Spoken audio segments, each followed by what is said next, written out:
Hey, what's up, everyone? Welcome back to another show. We're live streaming. Thank you for spending your Monday evening with us. What's up, Tyler?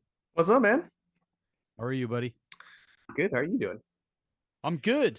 Everybody realizes it's clear now that it's just S&T. That's it. Uh Vince was going to be on today's show, but he had to take care of family and family first. So, Yep. uh And we wish him he well. We wish him we well. wish everything works out. So yeah, Absolutely. And that smooth, velvety voice you're hearing is Tim. What's up, Tim? Hi. He runs our tech stuff. So I'm gonna be the new Barry White. Just watch there you out, my go. album's coming out. Perfect. Perfect. His new album, Very White. Yeah. Very Very white. white. Yeah. Watch out, Oh, it's coming. man. It's coming. Jeez. That's gonna be a tough landing to stick. There's no easy way to transition. We got to talk about some football news. Yeah. Ripping the band-aid off. Rest in peace, Jim Brown, Hall of Fame running back, actor, activist. I know you wanted to say something, Tyler, so it's yours. Yeah, no, I just, obviously I was not old enough to get to watch Jim Brown play, but obviously I've seen highlights and things of that nature. But fun fact about the legend of Jim Brown. Jim Brown, as you all may know, that I'm an Eagles fan, was an absolute nightmare for the Eagles during his career. In fact, his most career yards against any team he was facing was the Eagles. In 18 games, he had 2,193 rushing yards, 18 touchdowns, 470 reception yards, and 4 reception touchdowns. He absolutely obliterated the Eagles every time. So, unlike a bull seeing red, when Jim Brown saw green, he murdered us. Bay Area news, dude. Levi Stadium's going to host the Super Bowl in 2026. Nice. So, good old Santa Clara getting into the rotation. So that'll be good for the Bay Area. Is it also the World Cup time? I 2026? It is. I think it's during the off season though, right? It's not going to coincide with. It'd be summertime for us, yeah. Yeah. Or for the World Cup, I should say. Right. Was this Green Bay to host the 2025 NFL Draft? We'll have more visitors than the city's population. Dang. Well, where did they have it at this year? That thing was crazy. For the Super Bowl? No. The draft. Oh, the draft. They had it in Kansas City. That was ridiculously crazy. All the fireworks crazy. And everything. Just how many people were out there to see people get, into the NFL draft was insane. I mean, look at the NFL. I mean, just flexing. Their draft is like other sports' Super Bowl or championship. Yeah, I'm almost positive the draft pulled in more viewers than regular hockey games, and definitely more than soccer games. Man, that was a crazy night. So Green Bay, man, that's gonna be huge. Thursday night football flexing has been approved, 24-8. So the NFL. And who does the Thursday night football? Is that Amazon? They signed that fat contract. Right. So Amazon's going to be able to flex out some games and possibly get better games, right? So if a team sucks, they'll be able to flex something out and in. Is it the same as like Sunday night football? Yeah, which I think is pretty crazy when you think about it. I mean, let's just say that you flex out a New York game and you're like, all right, we're going to do it in Texas. And you got to do all that in less than 24 hours. That's insane. Yeah. So now it's requires 28 days notice, valid for weeks 13 and 17 only. No team will be flexed more than once, and teams will be capped at 2 total Thursday night football games per season. No more than the total 2 games will be flexed this year. Deal is for 2023 only, unless no games are flexed. In that case, the deal would extend to 2024. So this is like a super tester. Yeah. To see if this is going to work out. If it does work out, you'll probably see it go on. How do you feel about that? I mean, two total Thursday night football games, and you probably get, especially with the Raiders, you're probably getting 2 or 3 Monday night football games, especially I'm with the not a Chiefs. I'm not really a fan of Thursday night football regardless. I just think no matter what you do to flex teams in and out, you're always going to get teams that are just beat the hell out. They're either coming Yeah. on they're it's a short week, your body, what do they say about the NFL? Every tackle's a car wreck, Pretty much. I mean, the so Eagles then, got lucky last year because we had a Thursday night football, and then the following week we had a Monday night football, and then the following week was our bye week. Like we got super lucky last year. yeah, As far as that went. I just, in a perfect world, Thursday night football like would not exist. Like Yeah, it's just, me too. it would be Sunday and Monday. I know they don't really do Saturday because when the college season starts, they don't want to interfere with that. And what Fridays they don't want to do because that's high school football. They don't want to Yeah, interfere with that. that's kind of how it's always been. Fridays high school, Saturdays Yeah. college, NFL Sunday. Yeah. Yeah, I think Thursday is it's just too short on the body. It's not quality football, no matter what teams you're going to flex into there. I would agree.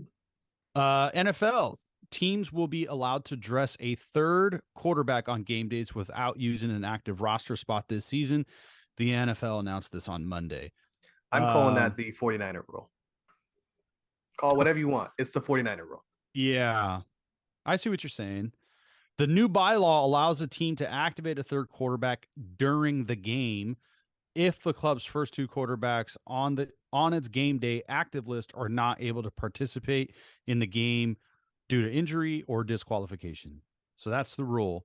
I think that's a good rule, though. I mean, hey, look, don't bother me none. You might as well play just whatever's in expand, front of me. You just might as well expand the rosters and say, expand the roster by one and say you have to carry 3 quarterbacks. Sure. Yeah. I don't know, but I mean, it's a good rule. The 49er rule, the quarterback rule. It's the 49er rule. They go through a lot of quarterbacks. Yeah, absolutely. Absolutely. Let's reset a little bit. NBA. Man, you've been really juiced about this. You've been wanting to talk about this. Yeah, I mean, okay, so your two teams, Boston, Miami on the East, and your two teams on the West, Denver and the Lakers. I think we all kind of had our reserved thoughts about how the Lakers are going to match up against Denver and that powerhouse. But I don't think anybody thought an 8 seed Miami was going to potentially sweep Boston. I certainly didn't have that. I thought Boston was a better matchup against Miami. Clearly, I was wrong, and Miami is a better matchup against Boston. So it's crazy. I mean, I was surfing the Celtics Reddit page and taking a look at it, and I kind of was seeing the same thing that I was seeing on TV. It seems like a lot of the Celtics players have just checked out. Yeah. I mean, they're ready for Cancun. I mean, Tatum is doing everything he can, but he's not doing everything he can to win the game. Jaylen Brown looks terrible. Rogic looks terrible. Time Lord, Roberts, he looks, tired and gassed. And I think I think we talked about it, but I think he came off an injury and he's been good to go to play in this series, but I think he's playing injured again in this playoff. So great player, great quality player, blocks the shit out of everything, but he just can't stay healthy. So I was not expecting that. I'm super excited. I think we all kind of agree that we are kind of rooting for Miami deep down, and we're rooting for Denver. So it should be fun. I hope that those two teams get to see each other. I think that'd be a blast. And I would love to see the Jokic and the Bam Adebayo matchup, or the Jimmy Butler and Jamal Murray matchup. I think it'd be fun. I will add, I do got the Laker game is about to start. Lakers, Nuggets. Yeah, it don't even look close. The Lakers look terrible. Yeah. It's going to be the first time though that Denver gets over the hump. I can't say it's the most interesting championship if it's Denver versus Miami. I guess I wouldn't really care who would win. I like Spoelstra, as a coach. I like some of Mike Malone. Yeah, so I really don't care who wins. I'll be happy for either one, I guess. You know? Yeah. I know you're really excited. I wouldn't phrase it this way. But you're excited for the Warriors. I would put it that how would I put it? I'm not excited. I guess I'm interested in what's going to happen. I'm not excited in the sense of seeing certain players go. Mhm. I'm just curious, and how is this thing going to get broken up? Because we always knew it was going to get broken up, but is this it, or is there one more year? Like, that's Yeah, kind of I where think I'm at. what I'm still worried about, what I'm still questioning, and I think we've said this before, the dominoes will start to fall as soon as Draymond makes a decision. Oh, hold on, Tyler. Nothing. I want to catch up on some comments in the YouTube. So Edward Gabriel says actually it's the Brock Purdy rule. My follow-up question to that is, who's the starting quarterback? Mike, the 49ers rule. Daniel, what's up, dude? How are you? Welcome back, man. The Lakers, are they going to get it done? Are they going to get swept? Because they don't look very good right now. Yeah. But I do have a lot of respect for the Lakers that they made this team up like on the fly, like at the trading deadline. That cliche lipstick on a pig. I mean, this is the one time it like you kind of like, oh, it looked kind of good though for me. I think also too the last game there were some pretty controversial calls, as there is in every seems to be in every NBA playoff game. But they brought in Scott Foster to do the one thing that Scott Foster does best: extend the series, and the Lakers still couldn't get it done. So put a fork in them. I'm ready to eat that Kahlua pork. I'm ready. They're done. They're done. So It's going to be interesting too what the Lakers do. I guess Daniel can fill us in on that too. Is how is this team going to get rebuilt to move forward? Because LeBron, as great as he is, he's going to be another year older. well, Daniel can agree with me. The Lakers need to do everything they can to keep Rui Hachimura. That man has transcended his career, leaving a terrible team of the Washington Wizards, and looks to be playing inspired ball, playing with the Lakers. So, if I was a Lakers front office, I'm keeping Rui Hachimura any way possible I can. And you match that up against with Anthony Davis, who can maybe stay healthy. Ooh, he Damn, wants AD traded. AD trade. I mean, I wouldn't want AD either. Like, that's like the biggest dude who plays not big. Like, Well, okay, so I agree. Reeves, he's going to get a fat contract. So people are going to leave on this Lakers team. There's no way you're going to be able to afford everyone. But Rui, I think he's under contract till next year. You don't have to pay him till next year. So I would still try to extend Rui everything you can, because I think he might be an RFA. He might be a restricted free agent. And he's not with his original team, so you can't sign him to a supermax. So should be interesting to see on the Lakers offseason. As far as the Warriors go, like I said, Draymond is the domino. Once Draymond makes his move, everything will fall after that. My concern is that if Draymond decides to stay in, what happens with Poole? Are we going to get the same Poole we got this year? Or are we going to get the Poole we had last year, who was averaging 20, 23 points in the playoffs? Which version of Poole are you going to get? yeah. I also think too that if Clay does want to come back, he's taking a discount. I need that friends and family discount, Clay. Especially if you want to stay with I'm us. really interested still though with the Bob Myers stuff. Like, what's going to be, because the Bob Myers is going to influence the Steve Kerr, and the Steve Kerr is going to influence what's next. Is the new GM and a new coach. Like, Steve has 1 year left, but if a new GM comes in like tomorrow, is is that person going to want to keep Steve Kerr and keep the team together? Are there, I've heard some speculation today. I don't know how truthful it is, but it was Bob Myers may not want to stay with the Warriors. A lot of it may be because of family and spending time and personal reasons, but I did hear something about having control over the roster to the extent of he may want to get rid of certain players or keep certain players, and ownership may say, it's time to move off of a player. That player So being Draymond. you saying that makes me think too that if a new GM comes in and they want to clean house and do whatever they want to do, I don't think that's necessarily going to happen. I think Lacob has his hands in this roster just as much as the GM does. So just because a new GM comes in and wants to do things his way doesn't mean that it's necessarily going to happen. And I think that's the same issue that Bob Myers is having. He wants to. We agree that Wiseman was probably not Bob Myers' pick. It was probably Lacob's pick, and I'm pretty sure when that went to hell in a handbasket here, I don't think they really saw eye to eye after that trade. I mean, it seemed to be the chemistry was down between him and the front office. We also think that Lacob's son is being groomed to take over Bob Myers' job. Maybe Bob Myers doesn't want to yield that position. So there's a lot of talk too that the natural progression should be Mike Dunleavy Jr. I would agree with that. I fully agree with that. I mean, Mike Dunleavy went to, I think it was the version of like a Winters meetings. Bob Myers he handles a lot of stuff. And he's just getting more. I don't want to say more vocal. I think the Warriors are just putting him out front more over the past couple of seasons because we've kind of seen Mike Dunleavy grow more and more as fans. Like you see him more in media and events and stuff like that. It would definitely be a totally different direction because, Bob Myers came up as a player than a scout. He was a college player.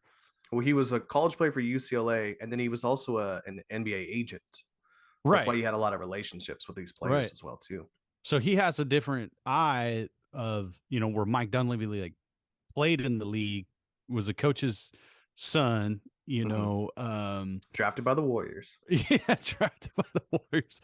And he was 0 minutes. Good. He was all right. He did. No, he put a, you got to look at the time of the Warriors back then, man. Like we're so blessed. Like we're like the argument of this offseason in comparison to prior off seasons before the championship. Like you want this argument any day of the week. This type of talk, like, oh no, what are we going to do with our Hall of Fame team? Like, in the 90s and 2000s, it was like excited to get to 20 wins. Yeah, absolutely. Yeah, I think I was asked by a friend of mine, what do you think of the Bob Myers situation? Like, is he coming back? And I said, all honesty, before even any news broke out about teams that are interested in getting Bob Myers, I said he's going to go to the East Coast or he's going to step away for a little bit of time. And the report came out, last Friday or Thursday, that the Washington Wizards have shown the most interest in trying to acquire Bob Myers as their GM. So without knowing any factual stuff, I just felt like he wants to get a change of pace, change of scenery. I think the East Coast probably sounds like a place he's going to go, in all honesty. Don't be shocked if Bob Myers signs up with the Toronto Raptors as the new GM, they'll bring in Steve Nash, I really believe, though, if he doesn't come back to the Warriors this season, he's going to take at least 1 year off. Yes. Possibly 2. Because I think as a general manager and what he's accomplished in the modern NBA, the Warriors went from what did the Warriors sell for? Under $1 billion? Under $1 billion. And now they're worth $7 billion or some crazy number. Yep. So he's going to be looked at as the general manager that put that $1 billion franchise together. And if you're whatever team, he's apparently, the rumor is he's already been offered the highest contract ever. 10 for million. A GM, president, of basketball. He's going to get that whether it's with the Warriors or somewhere else. Like he's going to be the highest paid general manager there is. So he might wait it out for what he views in his own words when he has to make a decision. I think if the Washington Wizards, does that really excite you if you're Bob Myers? I don't know. No, but maybe going to the Bulls, restoring the Bulls, maybe that's a big boy franchise that has restoring that banner in the NBA. I think that carries a lot more weight than than going to the Wizards. What if he goes to the Knicks? I mean, that would be huge because they would have the money. And it looks I don't know like if I'd want to work for James Dolan though. I was going to say that, yeah. But where he would go, I mean, he's going to get paid number one GM money no matter where he goes. That's why I think if he doesn't come back to the Warriors, he's taking a year off. Yeah, I agree. Should be fun. I was watching some videos on the Warriors page, and looks like Kuminga's putting in some work to tighten up his handles and work on his mechanics when he's shooting. So, two things that I was saying throughout the season and during our podcast that needs to be improved, because one trick ponies spinning into the post and getting picked and not having a good clean jump shot when you look like Draymond with a backpack on.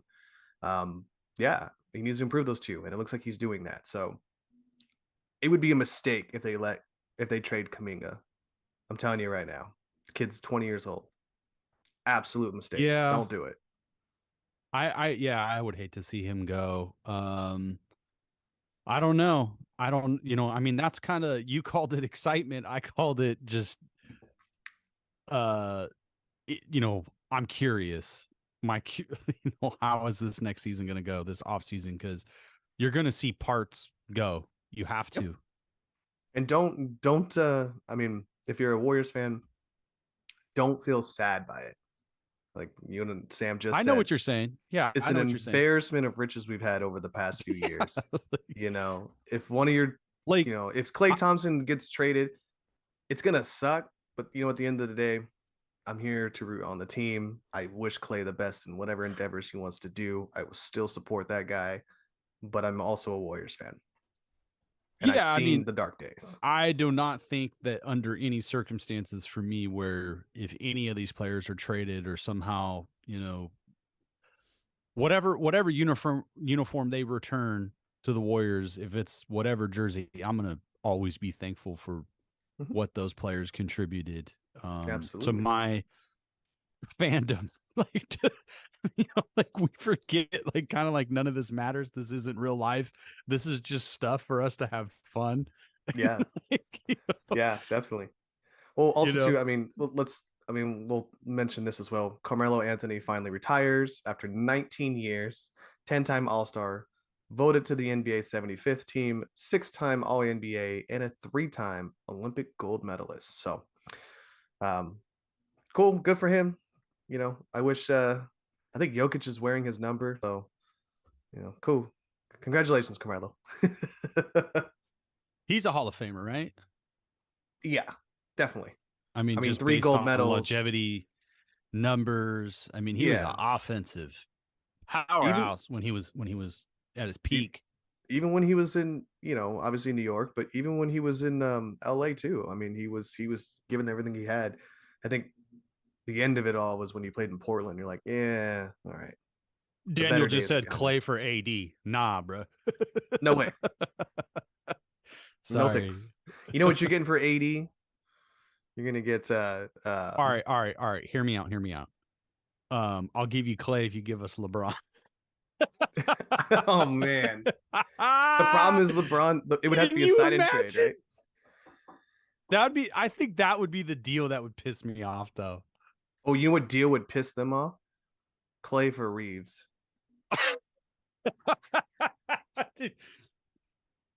And Rui. that would piss him off. Oh man.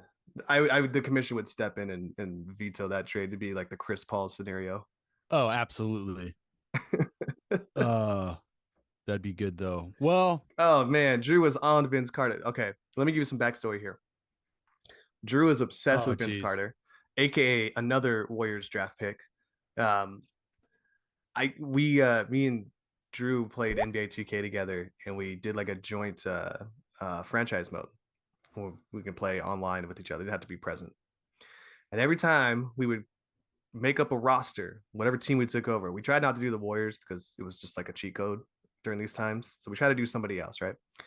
Every time this man be like, hey, we should pull Vince Carter and put him on our team. I'm like, dude, I'm not putting this 45-year-old man on my team. I'm not gonna have an Andre Iguodala.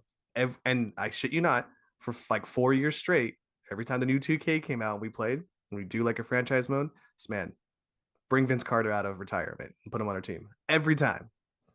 Get out of here. Jesus. What was it? The Warriors drafted Vince Carter and traded him for Anton Jameson. Yep, on draft night. Mm-hmm. Anton was cool. He was a good player. It's You just gotta think Vince about the time Carter. there. Yeah, Vince Carter had the dunks. He had the more prolific career. Why? Because Did he win? I don't know if Vince won one. I think he came close with Memphis. I Who don't think he did ever won. Anton Jameson end up with after the Warriors? Lakers?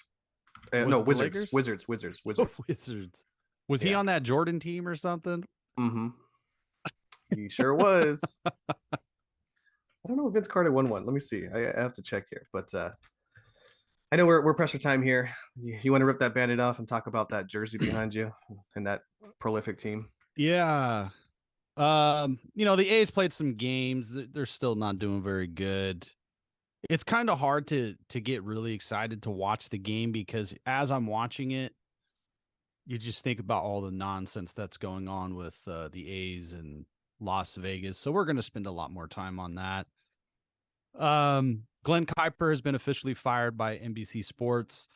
Johnny Dasco and Vince Conternio have been filling in since the May 5th incident. The incident being, Kuiper said some racial slurs on air, and apparently from a report today that this was somehow there's a report saying that this happened a time before.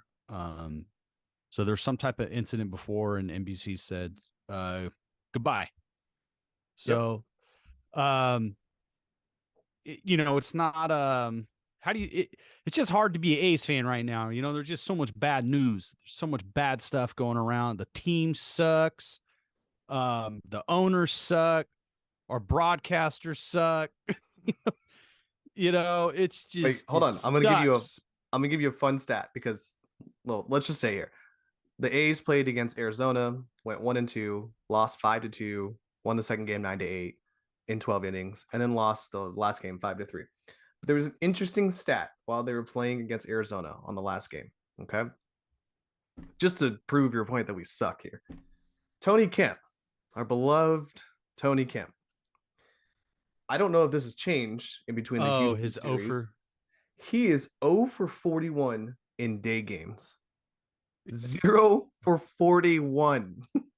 Sweet Tony. I love you, Tony. And I know you're not listening, but we did meet you, a friend of the podcast here. But come on, man. He's a friend of the family. He's a friend. Yeah. He can eat for free. My buddy even said with that, his offer. My buddy said it's because he's hung over in the daytime because he has to be on this damn team.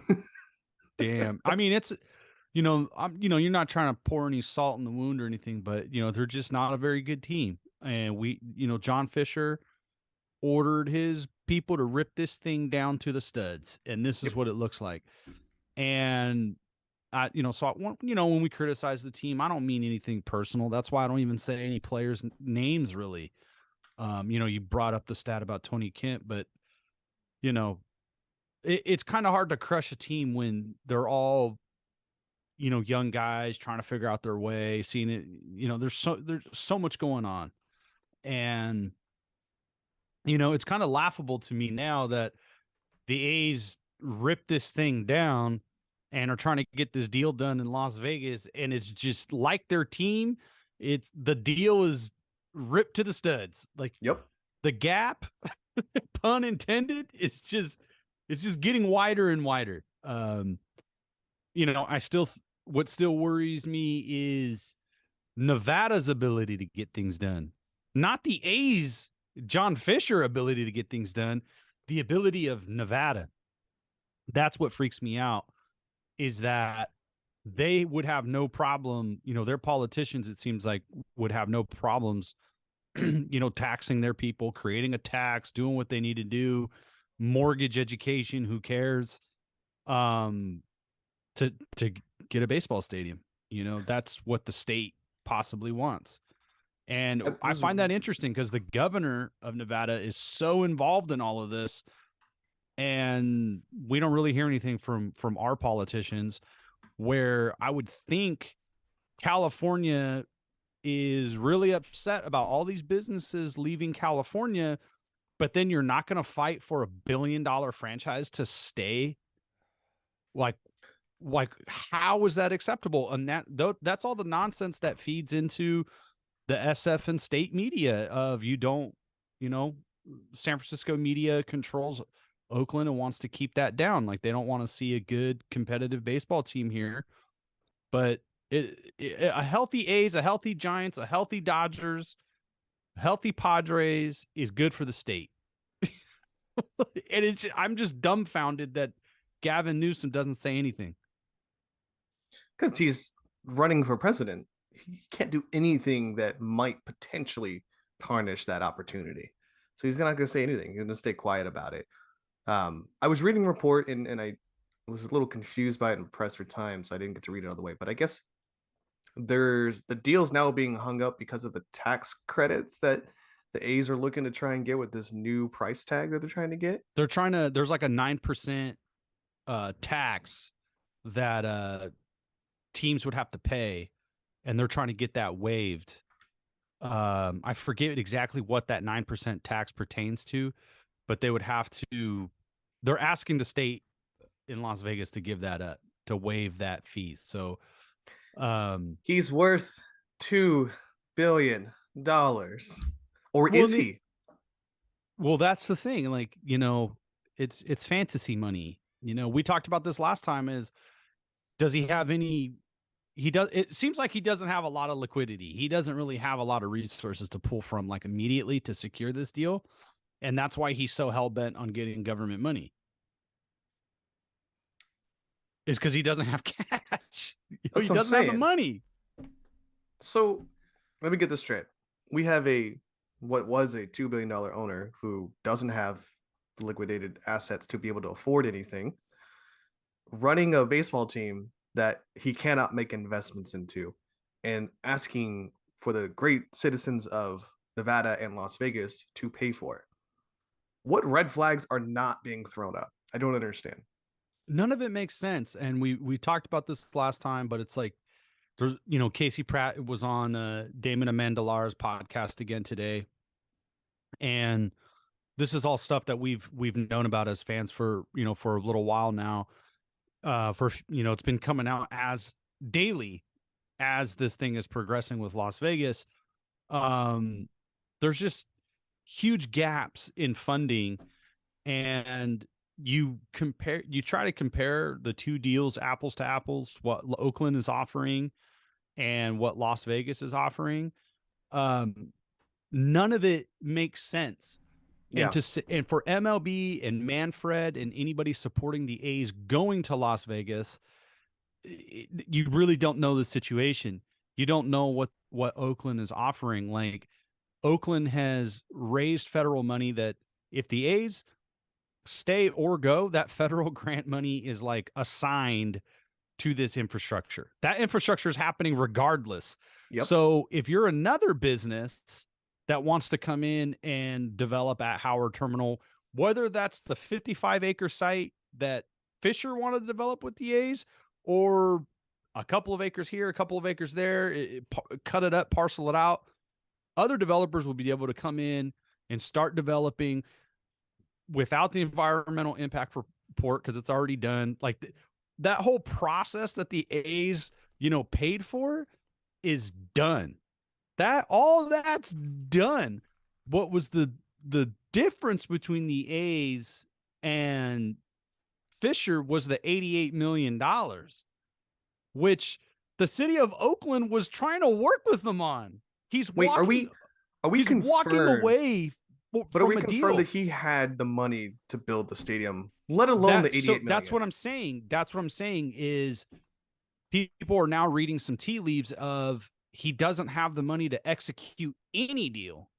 And now he's just trying to get a deal on paper so that he could sell the team.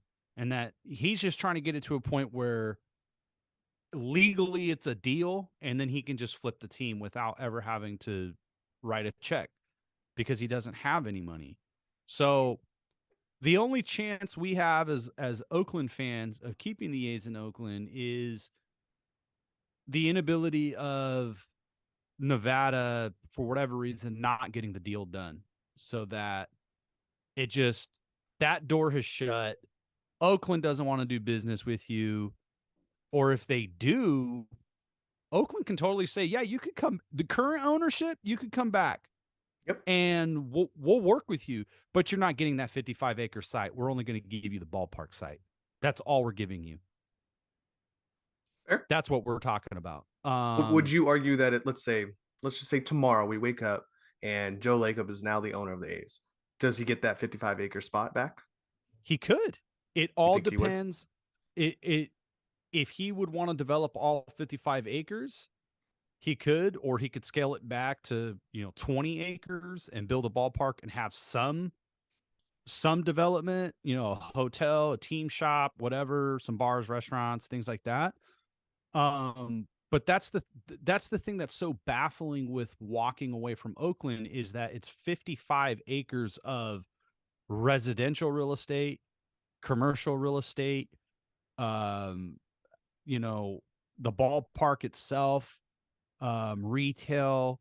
Like, the A's were trying to get the entire thing, and the public argument that Calvo was making was that the only way the A's can survive and compete with the big boys is if they got the 55 acres, because they would need year-round income. They would need that.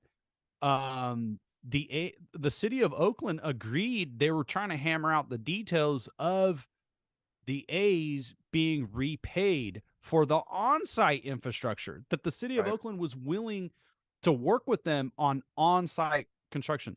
All the grant money that we've been talking about, the money that's still guaranteed to come here, that's federal grant money, and the A's, the city was going to help with the on-site infrastructure, the actual ballpark. The city was going to reimburse them. So the total deal they would have gotten with the federal grant money, with the off-site and on-site construction, the A's would have got something. It's like $800 million in grant money and city money that would have been paid back to them through some type of tax credit through the city. So crazy. The city is trying to iron this out. And Fisher's just been hammering his fist saying, no, it's not enough. It's not enough. Where it's a 55-acre site, dude. This is, you're saying no, and you're going to Vegas on 9 acres.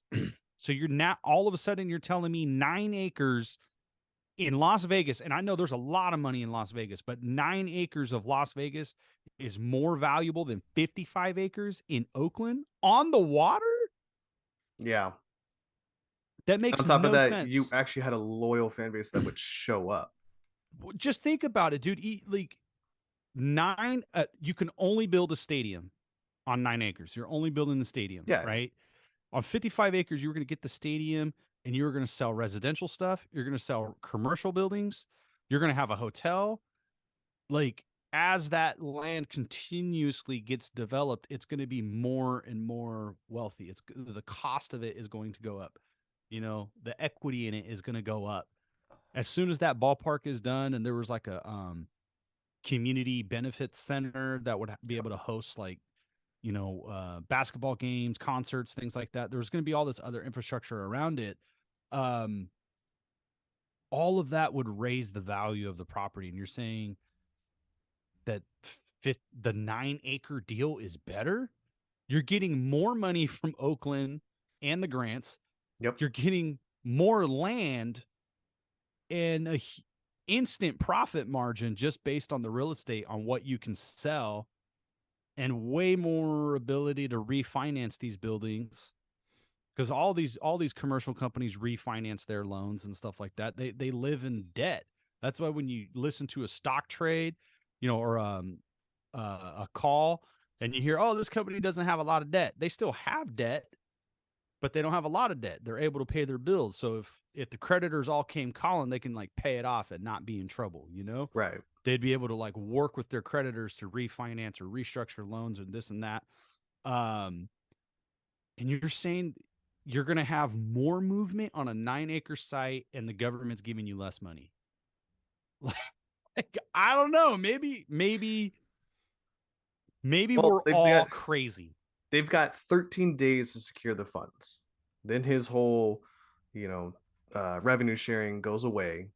And this deal that he's having here, his money that he doesn't have apparently, whatever source he was going to get from revenue sharing is gone. So it should be interesting. Mike. Yeah, I'm curious too as what the players would say.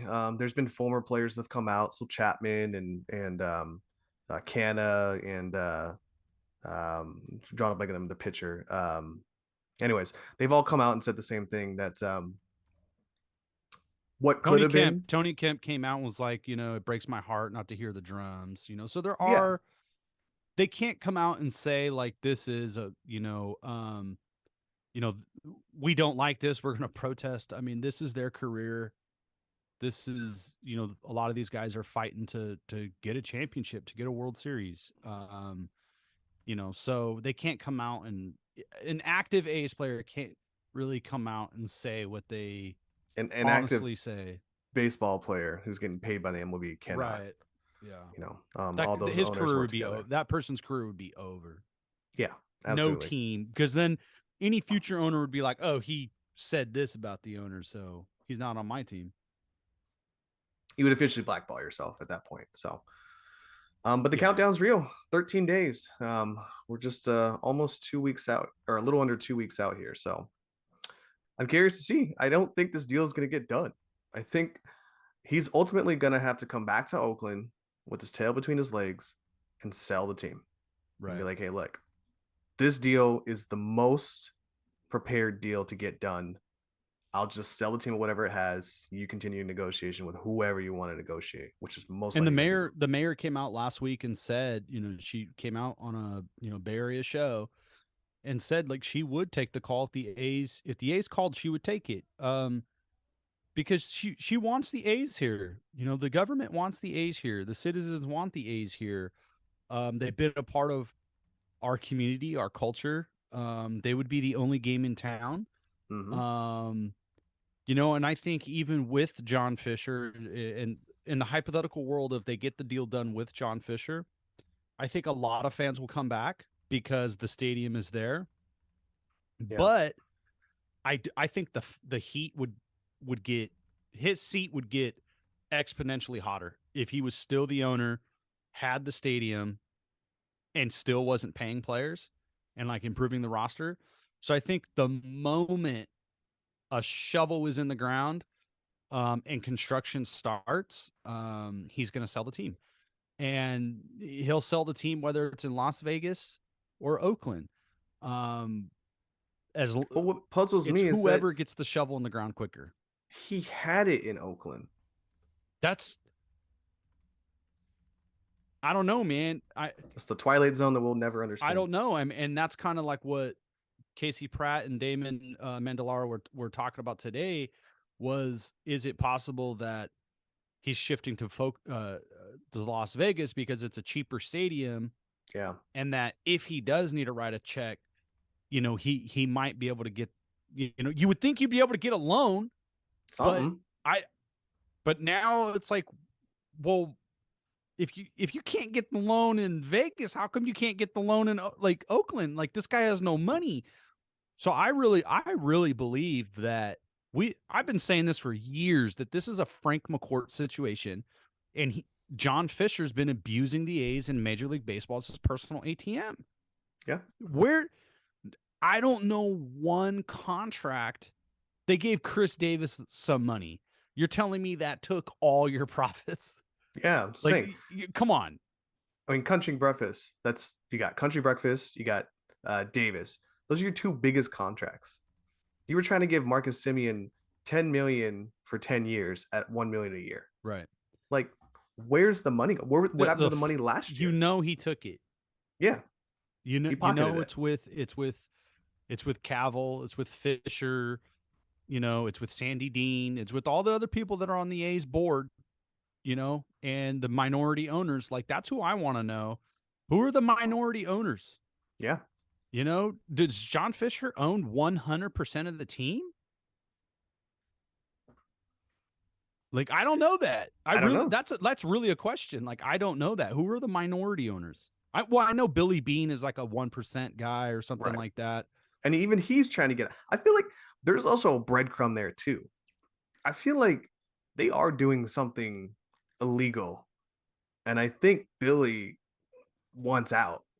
This whole like, oh, I want to go run a professional soccer club in England.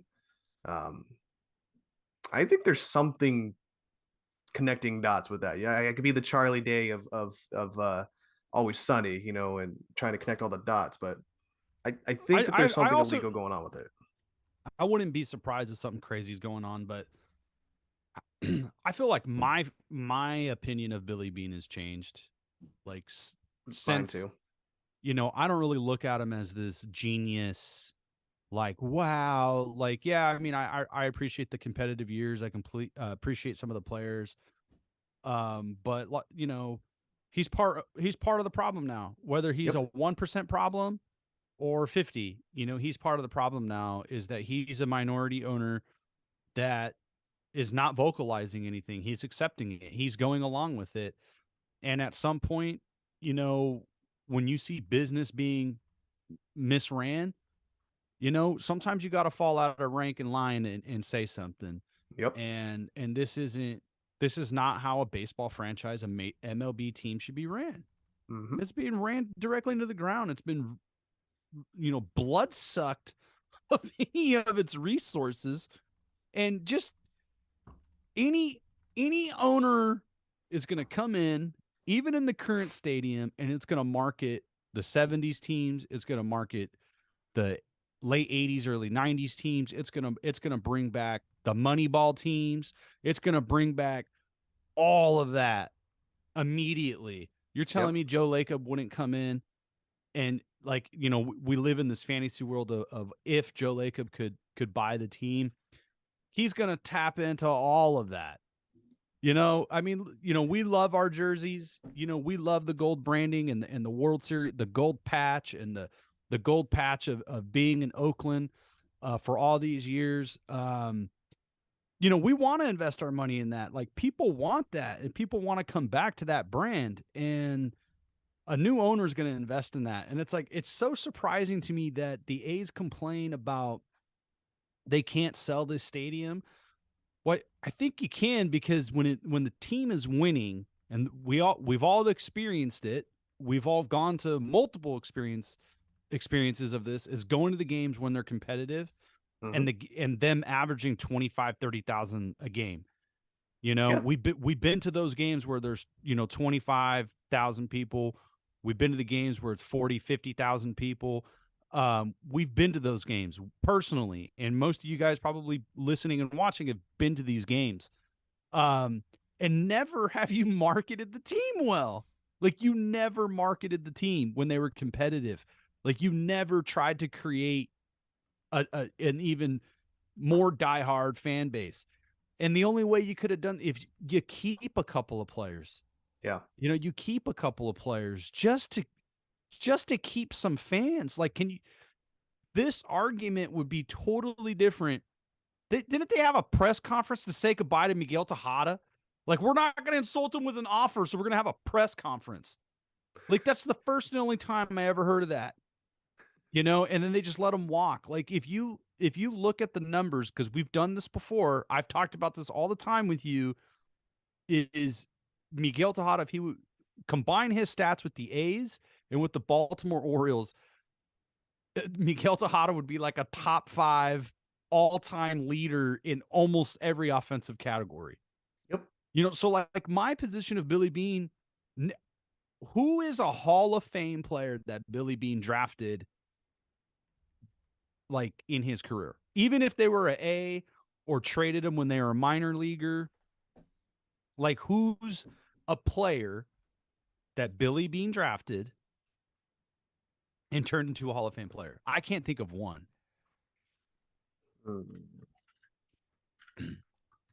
I would say your best guess would probably be your bats, right? That's Well, yeah, probably because the best pitchers he's ever drafted are what Hudson Mulder, Zito.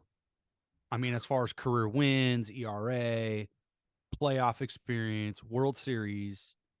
but I mean as far as drafting players, right? I That's would what I'm say saying. your Mats would probably be your best one. And they're still playing. Oh, your Mats. Your Olsen and Yeah, your I Chapman. heard. That's I don't. probably it. I heard bats. No. Yeah, definitely your Mats would probably be it. That's probably it. But they would have to do what they're doing right now for like 5 to 8 more years. Yeah, I mean, but you got to think if Chapman wasn't going against Arenado, how many Gold Gloves would he have? Yeah. You know, Olsen has ridiculous amount of Gold Gloves. Well, Arenado's in the NL. Right. But what I'm saying is that, like, as far as like a top player, top third baseman, Arenado kind of is the guy that's talked about over Chapman. I know that, different leagues and whatnot, but what I mean is that, like, as a status quo of, like, when you think of the top third baseman in MLB, Yeah, we're it's usually biased. We're gonna think Arenado goes first. exactly, and he's playing like national. dog shit right now. In Well, he hit 3 homers in a row in 3 games with a homer, 4 games with a homer. So no, the Cardinals are starting to heat up. Their offense is starting to heat up. Let's see if they can get a little more consistent, but they ain't done yet. So I mean, Chapman is now leading again in WAR. When he was in Oakland, I think he led like I don't know, WAR. I want to say maybe I don't know, twice, 3 times every single year he was playing between 17 and 21. So well, he with had the that A's. hip injury, and that it took That time. really- I think now he's finally, fully healthy from that injury. But even with that hip injury, his WAR on defensively, still top notch. Yeah. So- he didn't drop as a defender.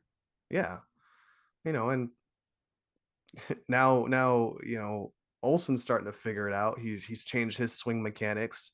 And instead of swinging upwards, he's swinging more to the plane and letting the bat head do most of the work. So his numbers have gone up. Now Sean Murphy is playing as a top catcher in Atlanta. So he's become the best catcher in baseball. yeah, Like, and we knew that he would be. Defensively, like he put it all together this year. Yeah.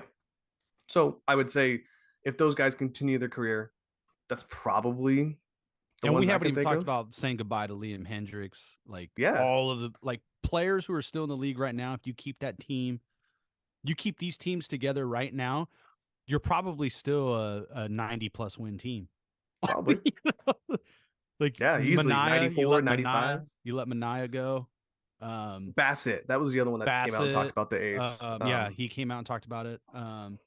All those guys, man, you keep those guys, you're probably a 90-win team last year. You're probably a 90-win this team. You're probably better than 90 because they're all having career offensive years right now.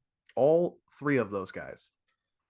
I mean, even Simeon, Mark is having a great year. Simeon. Can you imagine though? Let's say we keep Tony Kemp, because we need to make sure that we Chapman, Simeon, Kemp, Olsen, Murphy. Let's say Ramon figures it out. And by the way, he had a great defensive play yesterday. Let's say Ramon figures it out. And let's say you do keep Ruiz, right? This kid that's a flash pan of speed, right? And you add that in there with Canna playing left field. That's a scary team. I mean, you're what?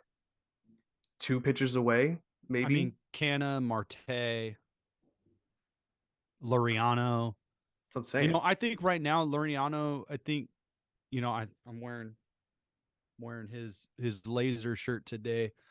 I think he's a really good player and he's really exciting. And I think he goes on stretches of being amazing, like an amazing hitter. He's just going to hit everything.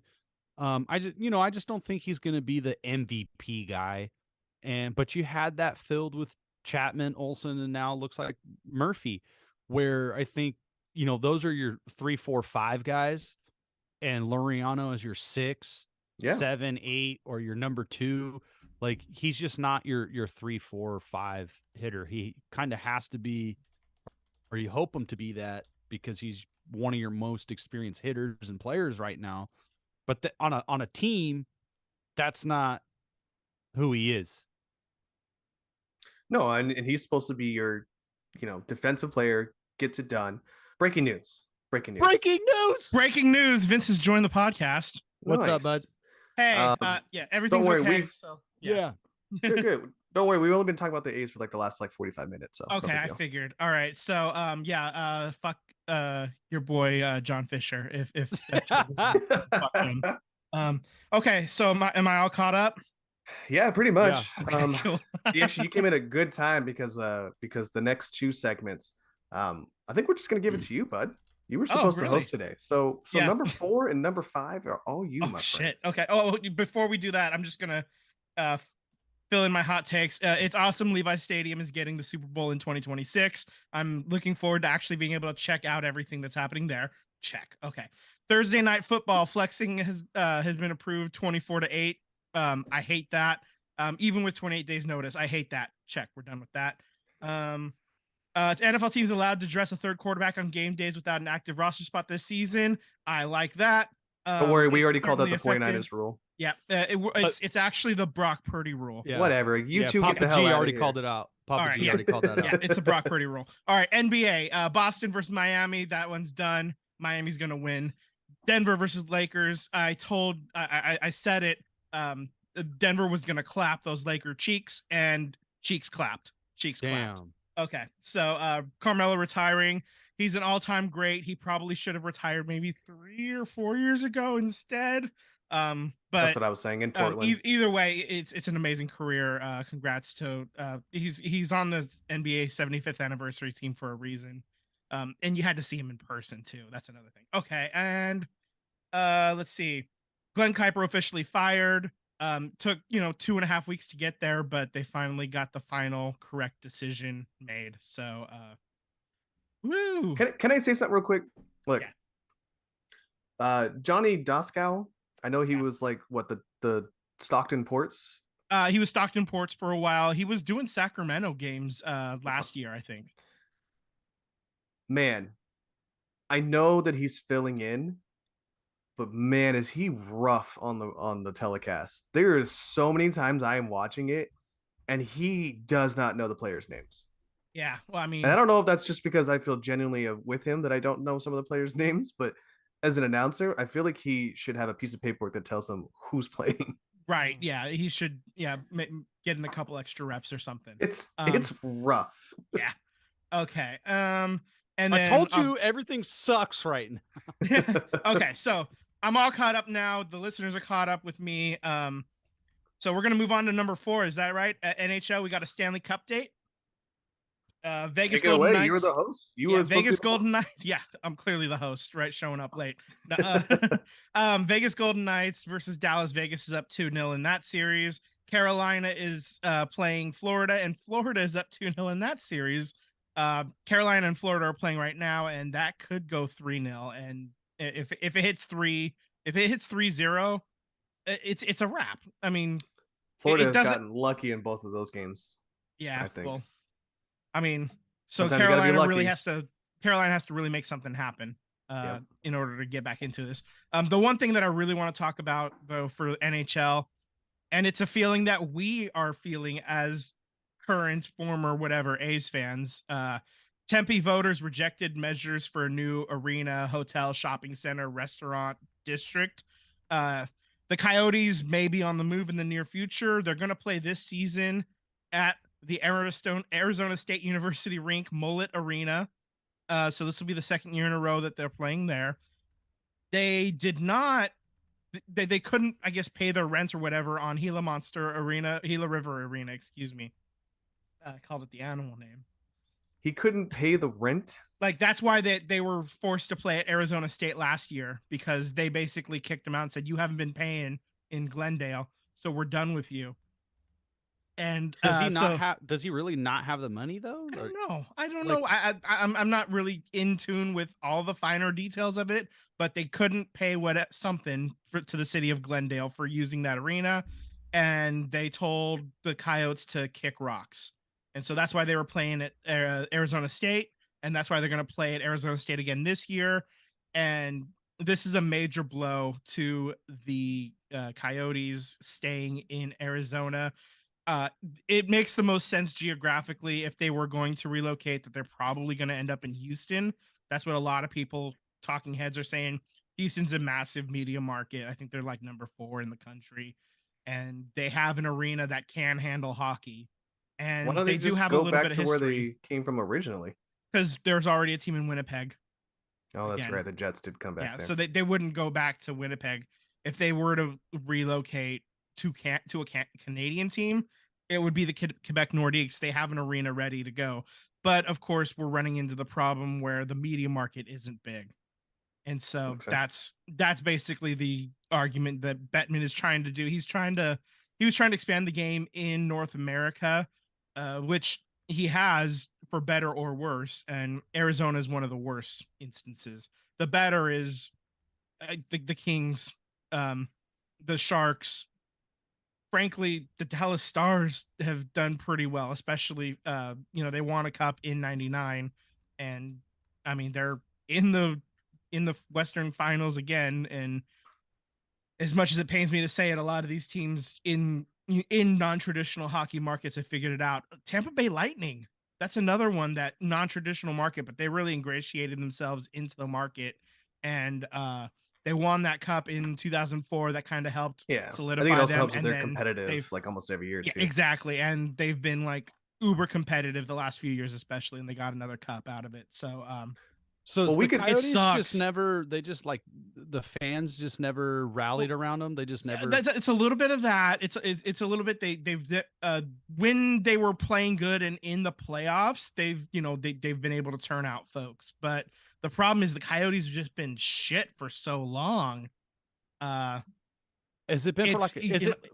I guess what I'm trying to get to is it like a John Fisher owner? Like, does he suck? He's- Is he? I mean, every owner, like the Coyotes have had several owners over the last few years, and they all have had their weak spots and been just not very good. They couldn't turn it around, and part of it is Phoenix is again a non-traditional market for hockey, to say the least. Trying to play hockey in a desert is a little rough. Vegas has figured it out a little bit for now, but we're only 6 years into that experiment. Right. And there were let's see also, what happens. I think there's something to be said about being an expansion. Yeah, expansion versus a relocation. That's Right. another excellent point. They relocated into Phoenix, and it just has not taken hold. And we're seeing they're playing in a fucking college rink. It is an embarrassment for the NHL. It's an embarrassment for Arizona. It's an embarrassment for Gary Bettman, who's basically he's the reason why they've stayed there well beyond what basically any other commissioner would allow at this point. I mean, the NHL even took control of the team. They were the owners of the Coyotes for about a year and a half, 2 years, a while Is back. that when he filed for bankruptcy, right? That could be part of it. I don't remember. Because I think in 2009, Gary Bateman, I think he filed for bankruptcy and attempted to sell the team. I don't know what happened or why he was able to keep it. Yeah, the commissioner, right? Yeah, the league filed for bankruptcy, right? Or right. Yeah, and they had they then reorganized, and yeah, so that was like the whole like the contracts changed and right. Yeah, so I mean, there's a whole lot going on there, but unfortunately, I think Phoenix is going to lose their team eventually, and it absolutely sucks for those fans. And I mean, I'm not going to be one that makes the joke about what fans, because it's stupid. It is a stupid joke, and I hate it. And I hate it when people say it to the A's fans. Oh, they don't have any fans. There are fans of the Coyotes in Arizona. The problem is the prices, and there's just a lot of stuff in Phoenix. There's a lot of stuff fighting for attention, and sometimes other sports take priority. Like the Suns being good really actually kind of hurts the Coyotes a little bit. So I'm seeing the writing on the wall, and it absolutely sucks, and I feel for you if you're a Coyotes fan. In their early days, I mean, they had names. I mean, they had Wayne Gretzky. I know he was on the very he was the coach. End. Oh no, he was coaching, and then he was like part of the ownership group. Right. He wasn't even on the team though. But their top player that they had was what, Shane Doan? Shane Doan. He's basically spent his entire career there in the desert. And he was a good soldier for them for a long, long time, and a very good player too. Yeah. Well, I still say I like Arizona's jerseys. I think they're pretty cool. Yeah, I like that little purple with the coyote in the middle. I think it's pretty Yeah. sweet. yeah, Sucks to see that's that a that's fun gonna go. design. Yeah, I Yeah. mean, even if they move to Houston, do they keep the Coyotes moniker? I don't know. Do they change it to another team name entirely Houston more relevant? Oilers. I think the NFL might have a problem with that. There was like the minor league team, the Arrows, AEROS, because the Houston, NASA. It could be something Space themed. related to that, space themed of some kind. It can't be the Rockets because the Rockets already exist as a basketball team. But Come on, just make it mean, the Houston Orbits. I don't know, man. Astros, that could The be it the as well. Houston Sputniks. That won't go over well. No. Honestly, like I really do feel for you, Arizona. The and telescopes. It sucks. This whole situation sucks for you. And I It apologize from my heart and from the callousness of my co-hosts. Hey, we're just Shame. look. Shame. Look, no You're one right. said that they can't Shame. try to make a new name if their team goes to Houston. They No, can still no. be fans. They could I do feel real sad for them. I do Okay, too. soccer. Worst I transition feel bad ever. for earthquakes. I feel bad for I earthquakes. do feel fans, too. honestly, yeah, earthquakes. They took the L down in LA playing LA Football Club 2-1. What happened here to get the game-winning goal for LAFC? It was stoppage time. There was a handball in the box by San Jose. They actually didn't call it initially. They went to VAR and then they did call it. It was the right call. I will say that. And the penalty was awarded. They convert on the penalty. Carlos Vela, he scored it in like the 94th, 95th minute or whatever. Is the So- VAR system for MLS, is it on par or the same as it is for European leagues? Yeah, it is. It's the same system. Okay. Yeah, Which so- I would love that to be implemented into other sports leagues. I Yeah. honestly would. Yeah, I would love to see that too. Like football for sure. Yeah, so the Quakes have dropped the last two games, both against the LA teams down in LA, Galaxy and FC. They've lost 5 games this year. 3 of those losses have come in stoppage time in the second half. So they are having trouble putting away teams. I thought we kind of fixed that because it'd been a while, because those first 2 games were not looking too good, man. But they had been playing better, but now they're not. They're 5 wins, 3 draws, 5 losses. That's 18 points. That's 500 soccer. That's, you've won as often as you've lost. They're currently 5th in the Western Conference. If they were in the Eastern Conference, they'd be 9th. But can't worry about that. They're currently in the mix with basically every other team. Nobody's really out of it at this point. It's still, we're approaching 40% of the season, so we're getting closer to like games actually like being like super pressure filled, and we're approaching the halfway mark. Next game is going to be against FC Dallas at 7:30 p.m. in San Jose on the 27th. So yeah, At the what is there saying? What did we say it was? The PayPal Park. PP Park. Yeah, PP Park. It's a beautiful stadium. It's right next It to the is. airport, though. Just a so very it does get a little unfortunate loud. name. Very unfortunate. No fireworks. No fireworks. Can't do that. You can You watch. can. Like, I mean, you can. You just, Yeah. that fireworks show will end real quick if you were to try. Don't bring any bottle rockets. Sparklers That's- only. That's right. Okay. So, anything else, guys, for the good of the order? San Diego. Oh yeah, I forgot about that. No, good call. I skipped right over that. So San Diego is going to be the 30th Major League Soccer team. Their inaugural season will be 2025, and your boy Manny Machado is in the ownership group.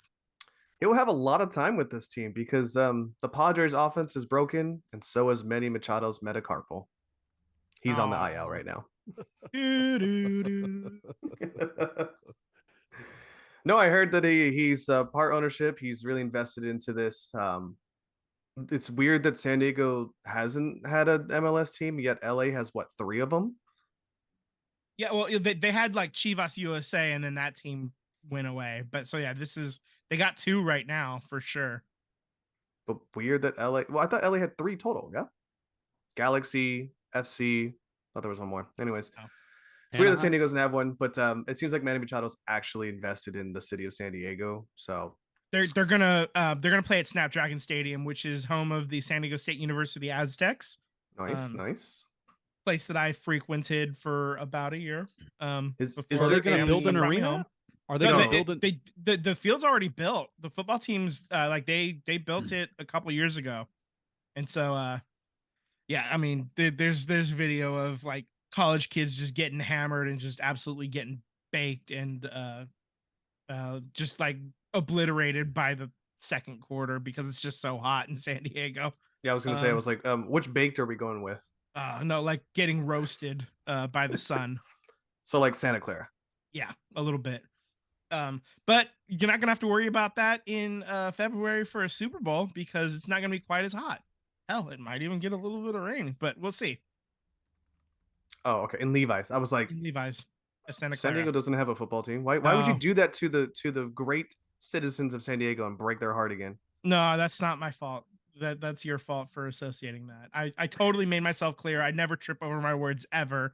I'm a perfectionist. God damn it.